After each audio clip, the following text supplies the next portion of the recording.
News roundup. Yes. Should we take a look at updates? Yes. It's a brand new week. Okay. Let's do that. All right. Good morning and welcome to the News Roundup on Citi TV. My name is Fatih Amin Ibrahim from the Ashanti region. In this edition, President Akufo-Addo is beginning a 3-day tour of the Ashanti region today. The president, as part of his visit to the region, is expected to inspect some ongoing projects and also commission completed ones in parts of the region.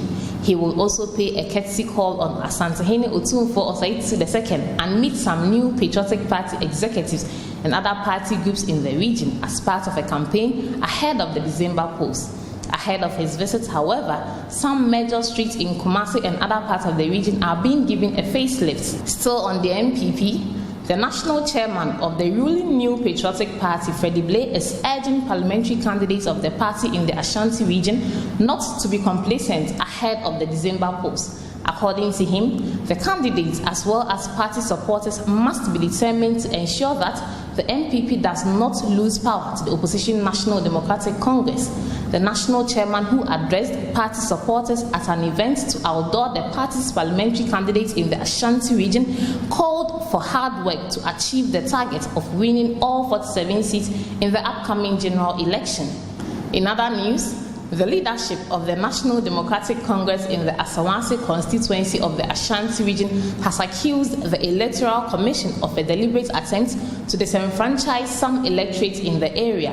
The accusation follows the Asawase NDC's claim that over 1,000 names have been omitted from the Asawase voters register, while other hundreds of unknown persons' names have been added to the register in certain areas within the Asawase constituency.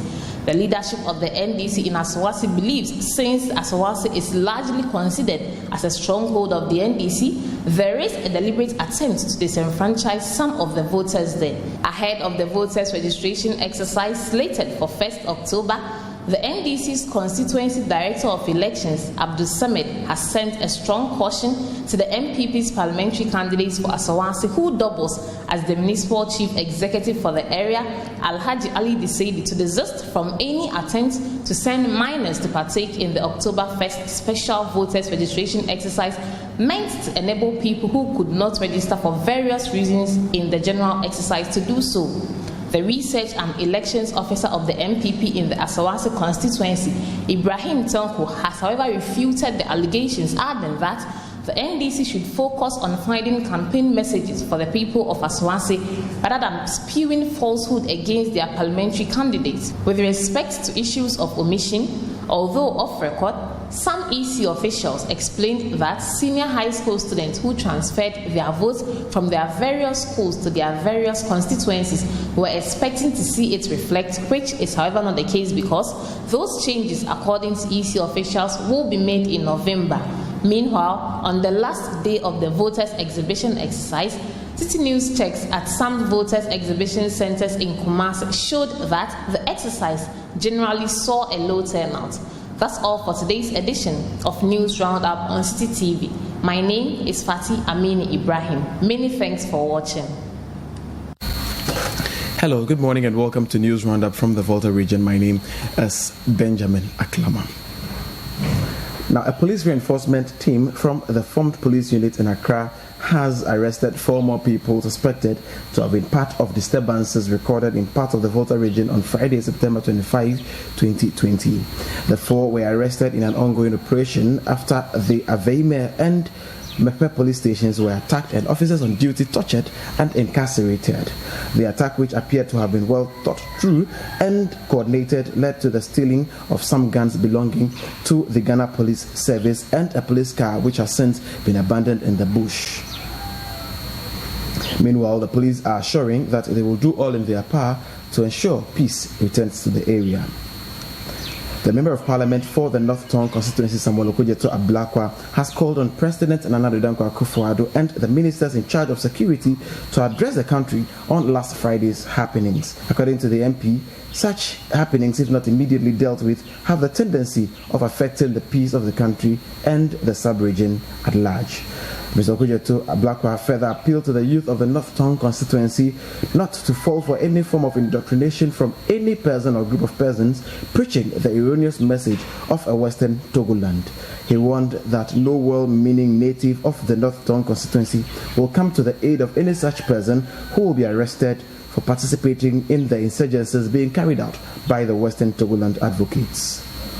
Still on the issues relating to the secessionist group, the chiefs and people of Bihohwe have dissociated themselves from the actions of the separatist group, calling for the breakaway from Ghana. At a press conference in Hohwe on Sunday, the chiefs of Bihohwe condemned the activities of the group, saying they do not condone any acts of illegality and vandalism. The chiefs said the activities of the separatist group are becoming a threat to the people of the Volta region, and for that matter, the people of Bihohwe, following what happened last Friday. The chiefs went further to call on the government to tighten its security network in the region in order to forestall any further disturbances. In other news, some 5 persons are currently in a critical condition after their involvement in a car accident on the Akachi Hotel Road in the South Akachi district of the Volta region. The victims are said to have been returning from the St. Paul's Hospital morgue on Saturday to Seglakope for a funeral when the accident occurred at Wawanu at Buchiga Junction. The police say all injured persons are receiving treatment at the Akachi District Hospital. Now this does it for News Roundup from the Volta region. My name is Benjamin Aklama, and do enjoy the... All right, so that was the news roundup from the Volta region, and earlier we had a news roundup also from the Ashanti region. Now, all these things are very important for us to know clearly what's happening in the different parts of the country, because sometimes we can be consumed with the larger picture of what's going on and forget the the stories in the minute areas of the country, and so on. So I think it's a good thing that we have this news roundup, from different parts of the country. Especially Asawase, Ashanti region, that's going to be a hot spot come December. Yes, so both political parties are paying attention, and for us as home, it's important for us to know why exactly Asawase keeps coming up. So it's really, really important. No, but that, talking about Asawase, I find that it's a very interesting constituency, because of the migrant groups that are there, and I think that even though it's an Ashanti region, it rather mimics other parts of the country, so you have a massive Hausa influence, with people from the north, being a major grouping that is there in the Asawase region. So of course, a lot of the things you see in Asawase, it's pretty much a reflection of what's happening also in the north, of the country. So those things are important to note.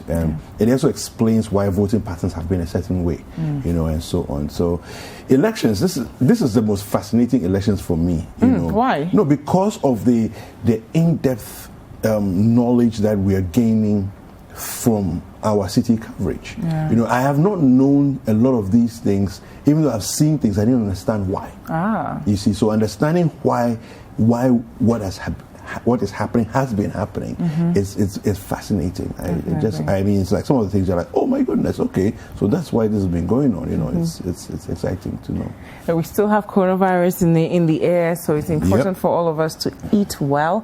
So nutritionist Akosia Kodedu Yada will be joining us later to talk to us about healthy snacks. They show us about nuts and other things. In Ghana, most of the time we only know peanuts, but then we have almonds, we have cashews, and all of these things we can even find locally. So how do you include that in your diet to make sure that you're really keeping your immune system as healthy as it can be, so that even if you get coronavirus, you'll be just fine? So nuts and seeds, they tend to go together in the conversation of nutrition. So seeds are very important because of the mineral and natural oils that come from the seeds. And a lot of the oils that come from the seeds are very healthy oils. So we talk about the fats that are not good for you and the oils that are not good for you. Seeds have the best oils, the most healthy oils.